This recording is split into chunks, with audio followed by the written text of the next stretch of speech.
بسم اللہ الرحمن الرحیم۔ پیارے دوستو، آج ہم آپ کو ایک ایسا رلا دینے والا واقعہ سنائیں گے جسے سن کر آپ کی آنکھوں میں آنسو آ جائیں گے۔ یہ واقعہ ہے ایک نیک لڑکی کا، مگر دوستو آج تک ہم نے سنا ہے کہ جو بھی عذاب آتا ہے مرنے کے بعد خبر میں آتا ہے، چاہے بندہ نیک ہو یا گنہگار، جیتے جی ان پر کسی طرح کا عذاب تو نہیں آتا، چاہے بندہ کتنا ہی گنہگار کیوں نہ ہو۔ مگر دوستو آج کا یہ واقعہ بہت ہی عجیب و غریب ہے، کیونکہ ایک نیک لڑکی پر اللہ کا ایسا عذاب آیا جسے دیکھ کر پورا گاؤں چیخ اٹھا اور پھر سب محلے والے اللہ کے حضور توبہ کرتے ہوئے سجدے میں گر گئے۔ پیارے دوستو، اس ویڈیو کو آخر تک ضرور دیکھیے گا۔ دوستو یہ بات بہت پرانی ہے، بلکہ کچھ سالوں پہلے کی ہے۔ پاکستان کے ایک علاقے میں ایک گاؤں تھا۔ اس گاؤں میں ایک عورت رہا کرتی تھی۔ وہ عورت بہت نیک تھی۔ اس نیک عورت کی صرف ایک ہی بیٹی تھی۔ وہ اپنی بیٹی سے بے انتہا محبت کرتی تھی۔ وہ اپنی بیٹی کو قرآن پاک اور اسکول کی تعلیم دلوا رہی تھی۔ اس گاؤں میں ایک اللہ والے بزرگ اپنی بیوی کے ساتھ رہتے تھے۔ یہاں اللہ والے مسجد کے امام ہونے کے ساتھ ساتھ 5 وقت کی اذان بھی خود دیا کرتے تھے۔ وہ مسجد کے امام گاؤں کی لڑکیوں کو دین دیا کرتے تھے۔ امام صاحب کی بیوی بھی گھر میں لڑکیوں کو قرآن پاک کی تعلیم دیا کرتی تھی۔ اس نیک عورت کا گھر بھی امام صاحب کے گھر کے قریب ہی تھا، اس لیے اس کی بیٹی بھی امام صاحب کی بیوی کے پاس قرآن پاک پڑھنے کے لیے جایا کرتی تھی۔ اس طرح سے وقت گزرتا گیا اور وہ لڑکی بالغ اور بڑی ہو چکی تھی۔ وہ لڑکی روز اسکول جایا کرتی تھی۔ اسکول میں اس لڑکی کی دوستی ایک ایسی لڑکی کے ساتھ ہوئی جو بہت ہی امیر تھی۔ اس کے پاس ایک موبائل تھا۔ وہ اپنے موبائل میں طرح طرح کی تصویریں بناتی تھی۔ ان دونوں لڑکیوں کی دوستی بہت بڑھ چکی تھی۔ دونوں سہیلیاں ایک دوسرے کے گھر آیا جایا کرتے تھے۔ مگر اس عورت نے دیکھا کہ اس کی بیٹی دن بدن بگڑتی نظر آ رہی ہے۔ پہلے وہ دھیان لگا کر صبح و شام قرآن پاک کی تلاوت کیا کرتی تھی، لیکن آج کل گھر بھی لیٹ سے آتی ہے اور قرآن پاک کو بھی دھیان سے نہیں پڑھتی۔ یہی سب دیکھ کر اس کی ماں بہت زیادہ پریشان ہونے لگی، مگر پھر بھی اس لڑکی کی ماں اس کو گھر میں قرآن پڑھنے کی طلب کیا کرتی تھی۔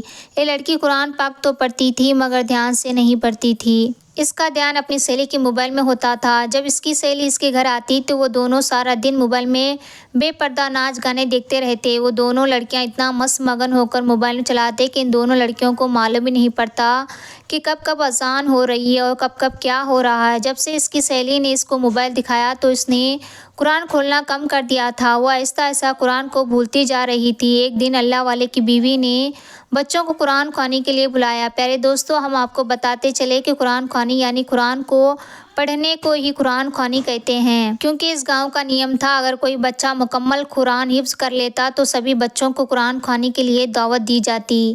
اس لیے اس گاؤں کے سبھی لڑکیوں کو قرآن خوانی کے لیے بلایا گیا۔ اس لڑکی کی ماں نے اپنی بیٹی سے بولا کہ بیٹا جاؤ، آپ بھی چلے جاؤ، مگر وہ لڑکی جانے کے لیے تیار نہیں تھی۔ تھوڑی دیر بعد وہ امیر لڑکی موبائل پکڑے ان کے گھر آئی اور اپنی سہیلی سے کہنے لگی چلو قرآن خوانی میں چلے جاتے ہیں۔ پہلے تو وہ جانے کے لیے تیار نہ تھی، مگر جب اس نے دیکھا کہ ان کی سہیلی کے ہاتھ میں موبائل ہے، وہ اپنی سہیلی کے ہاتھ میں موبائل کو دیکھ کر جلدی سے جانے کے لیے تیار ہو گئی۔ اس کی ماں اپنی بیٹی کو ان حرکتوں کی وجہ سے بہت زیادہ پریشان تھی۔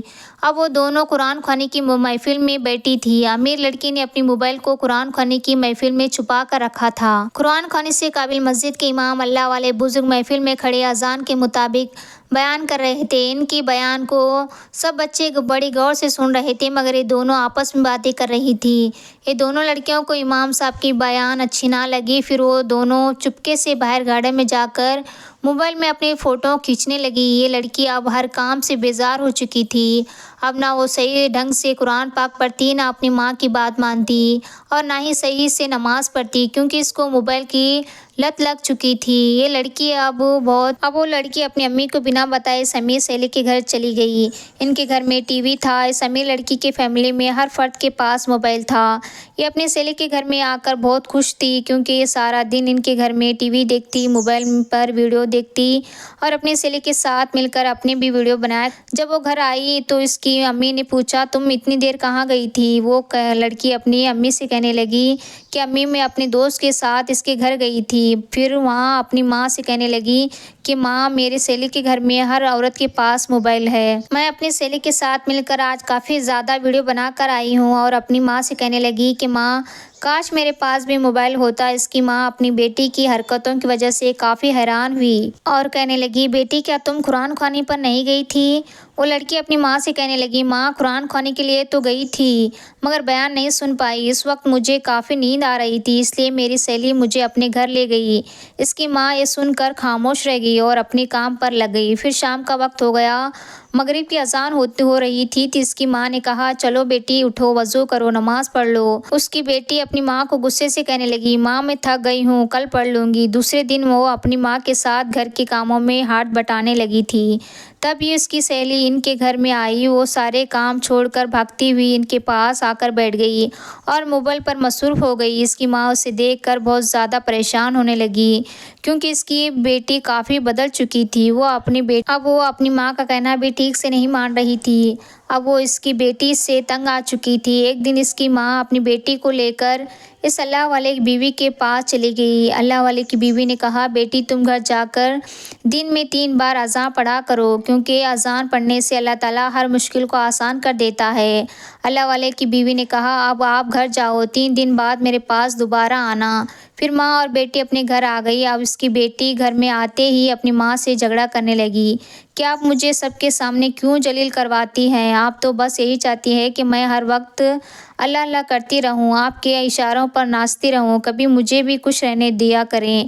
ایک میری سہیلی کی ماں ہے، انہوں نے کبھی بھی اپنی بیٹی کو کچھ نہیں کہا، چاہے وہ کچھ بھی کرے، اور ایک آپ ہے جو ہر وقت روک ٹوک کرتی رہتی ہے۔ اپنی ماں کے سامنے ہاتھ جوڑ کر کہنے لگی، میں رات کو اذان پڑھ کر سو جاؤں گی۔ اس دن کے بعد اللہ والے کے گھر ساری بچیاں جمع ہوئی۔ وہ اللہ والے کی بیوی نے ہر بچی کو 3 دن تک سورہ یاسین پڑھنے کے لیے دے دیا تاکہ ہر بچی اپنے گھر میں روزانہ قرآن پاک کی تلاوت کرتی رہے۔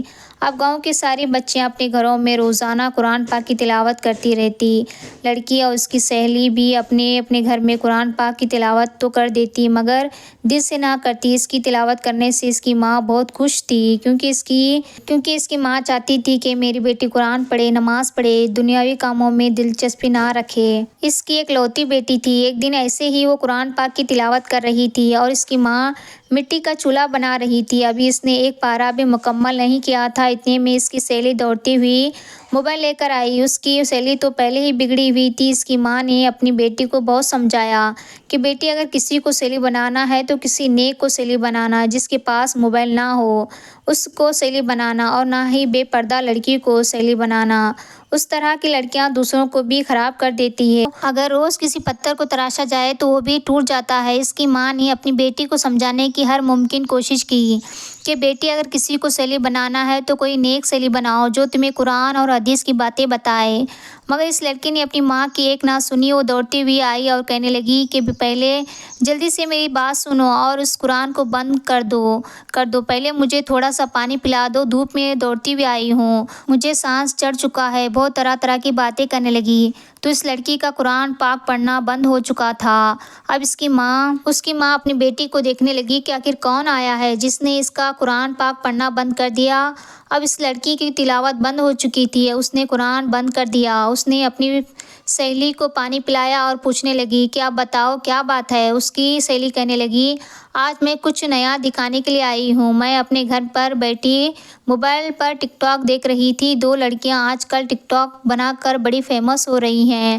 آج وہ لڑکیاں لیو ویڈیو بنا رہی ہیں، چلو ہمارے گھر میں ہم دونوں مل کر ان لڑکیوں کو دیکھ کر ویڈیو بناتے ہیں۔ وہ لڑکی کہنے لگی کہ میں قرآن پاک کی تلاوت کر رہی ہوں، میرا آدھا پارہ باقی ہے۔ اس کی سہیلی اس سے کہنے لگی کہ تم نہیں سدھرو گی، تو بالکل ہی پاگل ہو، تمہیں نہیں پتا یہ دنیا کہاں پہنچ چکی ہے۔ اس کی سہیلی کہنے لگی کہ ایک بار ٹھنڈے دماغ سے سوچو، اگر اس کی ویڈیو نکل گئی تو وہ دوبارہ ہم لیو کیسے دیکھیں گے؟ اگر لیو شو ختم ہو گیا تو دوبارہ کہاں سے دیکھیں گے؟ قرآن پاک پڑھ رہے ہیں، یہ باغ تھوڑی جا رہا ہے، ادھر ہی رہے گا، جو باقی رہے گا اس کو بعد میں پڑھ لینا۔ وہ لڑکی بھی اپنی سہیلی کی باتوں میں آ چکی تھی اور اس کے ساتھ چلنے کے لیے تیار ہو چکی تھی۔ اس کی ماں ان دونوں کی باتیں سن رہی تھی۔ جب وہ لڑکی اپنی سہیلی کے ساتھ جانے لگی تو اس کی ماں چولہا بناتے ہوئے چھوڑ کر مٹی کے ہاتھ لیے بھاگتی ہوئی آئی اور اپنی بیٹی کے پاس اور کہنے لگی کہ بیٹی مت جا، میری لال مت جا، قرآن پاک کی تلاوت کو چھوڑ کر مت جا، اپنے باقی کا پارہ تو پڑھ لے۔ وہ لڑکی کہنے لگی ماں میری سہیلی مجھے بلانے آئی ہے۔ اس کی ماں کہتی ہے کہ بیٹی یہ تیری سہیلی نہیں، یہ شیطان ہے، یہ چڑیل ہے، تیری سہیلی کی شکل میں شیطان تجھے برگلا رہا ہے، تجھے بہکایا ہے، تو شیطان کے ساتھ مت جا، تیری زندگی خراب کر دے گی، تو اس کے ساتھ مت جا۔ اس کی سہیلی غصے سے اپنی آنکھیں لال کیے اس کی ماں کو دیکھنے لگی، کہنے لگی دیکھ تیری ماں کتنی خراب ہے، تیری ماں میرے منہ پر ہی مجھے کیا کیا بک رہی ہے، اگر میری ماں مجھے ایسا کچھ کہتی تو میں اس کا جوتے سے منہ بگاڑ دیتی، تو اپنی ماں کی بات تو سن رہی ہے۔ اس کی سہیلی نے اس لڑکی کو اور چڑھایا دیا اور وہ لڑکی اپنی ماں کو غصے سے کہنے لگی کہ تو کیسی ماں ہے جو میری سہیلی کو شیطان بول رہی ہے، کبھی چڑیل بول رہی ہے، اگر تجھے اپنی بیٹی سے پیار ہوتا تو اپنی بیٹی کے ہر چیز سے پیار کرتی، تجھے مجھ سے پیار ہی نہیں۔ مگر اس کی ماں پھر بھی اس کو روک رہی تھی کہ میری لال مت جا، میری بیٹی مت جا، اللہ کا کلام چھوڑ کر شیطان کے پاس مت جا۔ اس کی ماں ہر ممکن کوشش کرتی رہی، اپنی بیٹی کو چیخ کر روکتی رہی، مگر اس وقت اس لڑکی پر شیطان سوار ہو چکا تھا۔ وہ لڑکی کسی کی نہیں سنتی تھی، وہ اپنی سہیلی کے ساتھ چلی گئی۔ اس کی ماں مٹی والے ہاتھوں کو دھو کر وضو کر کے قرآن پاک کو پکڑ کر چومتی ہے، سینے سے لگاتی ہے اور بند کر کے اوپر وہیں تخت پر رکھ دیتی ہے۔ وہ اپنی سہیلی کے گھر جا کر موبائل پر ٹک ٹاک پروگرام دیکھتی ہے، ویڈیو بناتی ہے، ٹی وی ڈرامہ دیکھتی ہے اور پتہ نہیں کیا کیا دیکھ کر آتی ہے۔ جیسے ہی وہ گھر آئی تو اس نے دیکھا کہ قرآن پاک تخت پر اوپر پڑا ہوا ہے۔ وہ سوچنے لگی کیوں نہ جو میں آدھا پارہ چھوڑ کر گئی تھی اس کو پورا کر کے رکھ دیتی ہوں۔ وہ اب اس کو نہیں معلوم تھا کہ وہ شیطان کے کام کر کے آئی ہے اور اللہ تعالیٰ کو مجھ سے ناراض ہو گیا ہوگا۔ وہ بنا وضو کیے قرآن پاک کی طرف بڑھنے لگی۔ قرآن پاک تخت کے اوپر بند پڑا ہوا تھا، اب وہ قرآن پاک کو ہاتھ لگانے والی تھی کہ پھر اللہ نے اس وقت تخت کے نیچے چھپکلی پیدا کر دی۔ وہ اتنی زہریلی چھپکلی تھی کہ اس کے چاروں طرف کانٹے بنے ہوئے تھے۔ وہ چھپکلی اس لڑکی کو دیکھ رہی تھی۔ جیسے ہی اس لڑکی نے قرآن پاک کو ہاتھ لگایا تو وہ چھپکلی اس کے ہاتھ کے اوپر چپک گئی۔ اس لڑکی نے ڈر کے مارے چھپکلی کو پیچھے کیا مگر وہ اس کے ہاتھ سے نہ اتری۔ پھر اس نے ایک دم زوردار ہاتھ سے جھٹکا مارا تو چھپکلی اس کے ہاتھ سے اتر کر اس کے ماتھے کے اوپر چپک گئی۔ اب وہ چھپکلی اس کے ماتھے کو کاٹنے لگی، اپنا پورا زہر اس کے ماتھے پر پھیلانے لگی۔ وہ لڑکی چیخنے لگی، اپنی ماں سے کہنے لگی کہ ماں مجھے بچا لو، ماں مجھے بچا لو۔ ماں تو اس سے روٹھ کر بیٹھی تھی، اس نے دل میں عہد کر لیا تھا کہ میں اپنی بیٹی کو اب نہیں بات کروں گی، یہ میرے کوئی بات نہیں مانتی۔ اس کی ماں منہ پھیرے ناراض بیٹھی ہوئی تھی۔ جس ماں کا اس لڑکی نے دل دکھایا تھا اس ماں کو مدد کے لیے پکارنے لگی۔ وہ اپنی ماں کو رو کر چیخ کر پکارنے لگی تو اس کی ماں اپنی بیٹی کی چیخ پکار سن کر دوڑتی ہوئی اپنی بیٹی کے پاس آئی۔ جب اس کی ماں نے اپنی بیٹی کو پکارا تھا تو اس نے ایک نہ سنی، مگر بیٹی نے اپنی ماں کو چیخ کر ایک بار پکارا تو وہ دوڑتی ہوئی بھاگتی ہوئی اپنی بیٹی کے پاس آئی۔ ماں بولی میری بیٹی تجھے کیا ہوا ہے؟ اس کی بیٹی بولی ماں مجھے چھپکلی کھا رہی ہے، چھپکلی مجھ سے دور کر دو۔ اس کی ماں دوڑتی ہوئی ایک چمٹا لے کر آئی، چمٹے کے ساتھ چھپکلی کو دور بھگانے لگی اور کہنے لگی بیٹی ابھی تیری ماں زندہ ہے، میری بیٹی تو پریشان نہ ہو۔ اس کی ماں نے چمٹے سے چھپکلی کو پیچھے کیا مگر وہ چھپکلی ذرہ بھی نہیں ہلی۔ اگر چھپکلی ہوتی تو پیچھے ہٹتی نہ، وہ تو چھپکلی کا روپ میں کوئی اور ہی چیز تھی۔ چھپکلی ہوتی تو اس کی ضرور ماں اس کو چھڑا لیتی، چھپکلی لگتی ہے اور پورا چہرے پر چھپکلی ہو گیا۔ اس لڑکی کا سارا چہرہ چھپکلی سے بھر گیا تھا۔ اس کی ماں یہ دیکھ کر حیران اور پریشان ہو گئی۔ دیکھتے ہی دیکھتے اس لڑکی کا پورا جسم چھپکلی ہو گیا۔ چھپکلی اس کے جسم کو نوچ کر کھا رہی تھی۔ اس لڑکی کا سارا جسم چھپکلی کی طرح بن گیا تھا۔ اوپر جو چھپکلی تھی وہ اس کی ماں کو خونخوار نظروں سے دیکھ رہی تھی۔ اگر تو اب اس کے پاس آئی تو تیری خیر نہیں، اگر وہ چھپکلی ہوتی تو اس کے جسم سے ہٹ جاتی۔ چھپکلی کے روپ میں تو اللہ کا عذاب اس لڑکی پر آ چکا تھا۔ اب وہ لڑکی چیخ کر چلا رہی تھی کہ ماں مجھے بچا لو۔ اس کی چیخ پکار سن کر اس کی ماں بھی رو پڑی، اللہ سے التجا کرنے لگی کہ اللہ میری بیٹی کو بچا لو، اللہ میری بیٹی کو بچا لو۔ مگر اس وقت اللہ پاک اس لڑکی سے ناراض تھا، اللہ تعالیٰ کی اس لڑکی پر عذاب آ چکا تھا۔ وہ لڑکی پورے گھر میں تڑپ رہی تھی، پکار رہی تھی اور وہ چھپکلی اس لڑکی کو مسلسل کاٹے جا رہی تھی۔ اس کے کاٹنے سے اس لڑکی کا جسم سوج گیا تھا اور لڑکی کا جسم میں چھپکلی کے زہر چڑھ چکا تھا۔ اس لڑکی کا جسم پھولنے لگا اور سارا جسم ڈھیلا پڑ چکا تھا۔ اس لڑکی کا اس قدر جسم پھول چکا تھا کہ جیسے ہی ابھی پھٹنے والا ہو۔ وہ لڑکی اتنا چیخ رہی تھی کہ اس کے چیخنے سے سارا محلہ جمع ہو گیا۔ وہ لڑکی سارے محلے سے اپنے لیے بھیک مانگنے لگی تھی، مگر اس لڑکی کا جسم دیکھ کر سارا محلہ اس لڑکی سے پیچھے ہٹنے لگا اور توبہ توبہ کرنے لگا۔ آہستہ آہستہ سارا گاؤں اکٹھا ہو گیا۔ وہ گاؤں کے ہر عورت کے پاس جا کر وہ بولتی کہ چاچا مجھے بچا لو، خالہ مجھے بچا لو، ماما مجھے بچا لو، مگر کوئی بھی اس لڑکی کے قریب نہیں آ گیا۔ پھر وہ لڑکی بھاگتے ہوئے اپنی ماں کے پاس گئی اور جا کر کہنے لگی کہ ماں دیکھو، تیری بیٹی کو کوئی بھی نہیں بچا پا رہا۔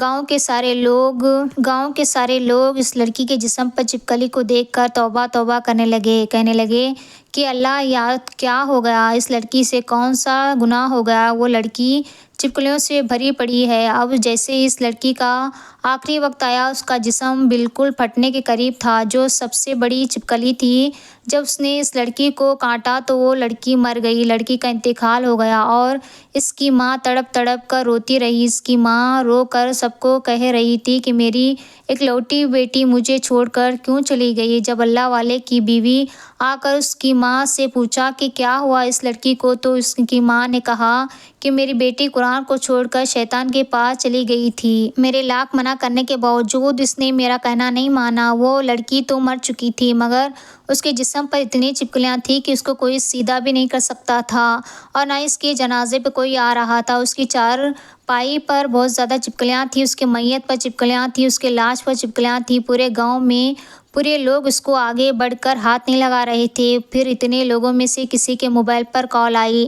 جب اس موبائل کا گانا لگا تو گانا لگتے ہی وہ چھپکلیاں غائب ہو گئی۔ وہ اللہ والے اور اس کی بیوی سمجھ گئے تھے کہ یہ تو اللہ کی طرف سے بھیجا ہوا اس لڑکی پر عذاب آیا ہے۔ جب بھی موبائل بجنا بند ہوا تو وہ چھپکلیاں پھر سے آ گئی۔ اس پر اللہ والے بزرگ نے کہا اس لڑکی کے پاس ٹی وی لگا کر گانا چلا دو تاکہ لوگ آسانی سے اس میت کو غسل دے کر جنازے تک لے جائیں۔ وہ اللہ والے کہنے لگے یہ اللہ کا عذاب اس لڑکی پر آیا ہوا ہے۔ اگر یہ نیک ہوتی تو اس پر قرآن پاک کی تلاوت کی جاتی، عہد نامہ پڑھا جاتا، سورہ یاسین پڑھی جاتی، مگر آج اس میت پر گانا چلایا جا رہا ہے۔ اس لڑکی پر اللہ نے دنیا میں ہی عذاب بھیج دیا۔ جب اس لڑکی کو غسل دیا گیا تب بھی گانا چلایا گیا، جب اس لڑکی کو کفن پہنایا گیا تب بھی گانا چلایا گیا، جب وہ جنازہ پڑھنے لگے تو گانا بند کیا گیا، تو اس وقت سارا جسم پھر سے چھپکلیوں سے بھر گیا۔ پھر اس کے پاس گانا لگایا گیا۔ اس گاؤں کے سارے لوگ اس لڑکی پر تھو کرنے لگے۔ اس لڑکی کو دفناتے وقت قبرستان میں بھی گانا چلایا جا رہا تھا۔ جب اس لڑکی کو قبر میں اتارنے لگے تب بھی اس کے پاس گانا لگایا گیا تھا اور اس لڑکی کو ٹی وی کے ساتھ ہی دفن کر دیا گیا۔ لوگ اس لڑکی کو دفن کر کے واپس جانے لگے تو ایک زوردار اس لڑکی کی قبر سے دھماکہ ہوا۔ جب لوگوں نے مڑ کر دیکھا تو ٹی وی کے ٹکڑے ٹکڑے ہو گئے۔ پھر اللہ کے حکم سے خبر دوبارہ بند ہو گئی۔ سارے لوگ ڈر کے اپنے گھروں کی طرف چلنے لگے۔ لوگ اپنے گھروں میں ڈر رہے تھے، اللہ سے توبہ کر رہے تھے، اپنے گناہوں کی معافی مانگ رہے تھے۔ اب رات ہو چکی تھی تو سارے لوگ اپنے گھروں میں سو گئے۔ اب اس کی ماں رات کے وقت اپنی بیٹی کو یاد کرتے ہوئے رو رہی تھی۔ وہ روتے سو گئی تو لڑکی اپنی ماں کی خواب میں آ کر کہنے لگی کہ ماں مجھے قبر سے نکالو، میں زندہ ہوں ماں، اور مجھے چھپکلی نے کاٹا تھا، میں زندہ ہوں، مجھے قبر کے اندر سانپ بچھو کاٹ رہے ہیں، میری ماں کی قبر اندر آگ کے شعلے ہیں، مجھے قبر سے نکالو، میں زندہ ہوں۔ بار بار وہ یہی الفاظ دہرا رہی تھی۔ جب اس کی ماں کی آنکھ کھلی تو اس کا چہرہ پسینے سے بھیگا ہوا پڑا تھا اور وہ صبح سب لوگوں کو کہنے لگی کہ میری بیٹی قبر میں زندہ ہے۔ سب لوگ سن کر کہنے لگے کہ گاؤں جانتا ہے کل ہی تیری بیٹی کو دفنا کر آئے ہیں۔ آپ کی بیٹی مر چکی ہے، ہم سب نے اس کو اپنے ہاتھوں سے دفنایا ہے، وہ تمہاری اکلوتی بیٹی تھی اور تم اس سے بہت پیار کرتی تھی، اس لیے وہ تم کو خواب میں آ کر ملی ہے۔ دوسرے دن اپنی سہیلی کے خواب میں آئی اور کہنے لگی کہ میری پیاری سہیلی، کیا تو مجھے چھوڑ گئی؟ مجھے قبر میں بچھو اور سانپ ڈس رہے ہیں، خدا کے لیے مجھے اس قبر سے نکالو، میں زندہ ہوں۔ اس کی سہیلی نے بھی صبح اٹھ کر اپنے گھر والوں کو بتایا، انہوں نے اس بات کا یقین نہ کیا۔ اب وہ لڑکی اس گاؤں کے اللہ والے بزرگ کی مسجد کے امام تھے۔ اس کی بیوی کے خواب میں آ گئی، کہنے لگی میری خبر کھولو، میں خبر میں زندہ ہوں۔ اب وہ سارے گاؤں کی عورتیں اور گاؤں کے ہر ایک فرد کے خواب میں آ کر ایک ہی لفظ بول رہی تھی، میری خبر کھولو، میں زندہ ہوں۔ سارا گاؤں ایک ساتھ جمع ہو کر امام مسجد کے پاس چلے گئے۔ ان اللہ والے بزرگ کے پاس جا کر کہنے لگے کہ 7 دن سے ہم لوگ سوئے نہیں، وہ لڑکی ہر روز ہم کو خواب میں آ کر ایک ہی لفظ بولتی رہتی ہے کہ میری خبر کھولو، میں زندہ ہوں۔ پھر امام صاحب نے کہا کہ چلو اس لڑکی کی خبر کو کھولتے ہیں، آخر کیا ماجرا ہے۔ سارا گاؤں جمع ہو کر امام صاحب کے ساتھ اس لڑکی کی خبر پر چلتا ہے۔ اس اللہ والے امام مسجد نے گاؤں کے ایسے لیڈر مردوں کو چن لیا جن کی خبر کو آسانی سے کھول سکے، اور سارا گاؤں دیکھ رہا تھا جیسے ہی اس لڑکی کی خبر کو کھولا گیا۔ وہ لڑکی زندہ تھی، مگر اس لڑکی کے سارے جسم پر بچھو اور چھپکلیاں اور سانپ آنکھ کا بستر لگا ہوا تھا، اور ایک سانپ بہت بڑا تھا جس کے 4 منہ تھے۔ لڑکی کا چہرہ کالا ہو چکا تھا اور لڑکی ایسے تڑپ رہی تھی جیسے کسی کو بجلی کا کرنٹ لگا ہوا ہو۔ کچھ لوگ لڑکی کی تڑپ دیکھ کر بے ہوش ہو کر گر گئے تھے، کچھ لوگوں کی چیخیں نکل گئی تھیں۔ اس کی ماں اپنی بیٹی کو اس حالت میں دیکھ کر تڑپ کر رہ گئی اور وہ سوائے آنسو کے کچھ نہ کر پائی۔ پھر اس کو نبی کریم صلی اللہ علیہ وسلم کا فرمان یاد آیا، اگر طوفان آئے تو اذان پڑھو، اگر بلا آئے تو اذان پڑھو، بارش زیادہ ہو تو اذان پڑھو، پھر تکلیف آئے تو اذان پڑھو، اگر کوئی جنات گھر میں ہو تو اذان پڑھو، تو اگر کسی پر اللہ کا عذاب نازل ہو تو بھی اذان پڑھو۔ یہ سب امام مسجد نے دیکھا تو انہوں نے سارے لوگوں کو ایک طرف جمع کیا اور خود قبر کے سامنے کھڑے ہو کر دونوں ہاتھوں کانوں پر لگائے ہوئے اونچی آواز سے اذان دینے لگے۔ امام مسجد اونچی آواز سے اذان پڑھتے تھے، اللہ اکبر اللہ اکبر۔ جیسے ہی اذان مکمل ہوئی تو اس کی قبر سے عذاب ہٹ گیا۔ یہ سارا منظر لوگوں نے اپنی آنکھوں سے دیکھا، ہر کوئی دیکھ کر توبہ توبہ کرنے لگا۔ جیسے ہی قبر کا عذاب ختم ہوا تو مسجد کے امام نے کہا اس قبر کو بند کر دیا جائے، اور اس قبر کو بند کر دیا گیا۔ استغفراللہ۔ پیارے دوستو، آپ نے دیکھا کہ کس طرح اللہ پاک کا عذاب اس لڑکی پر نازل ہوا۔ بڑا افسوس کی بات ہے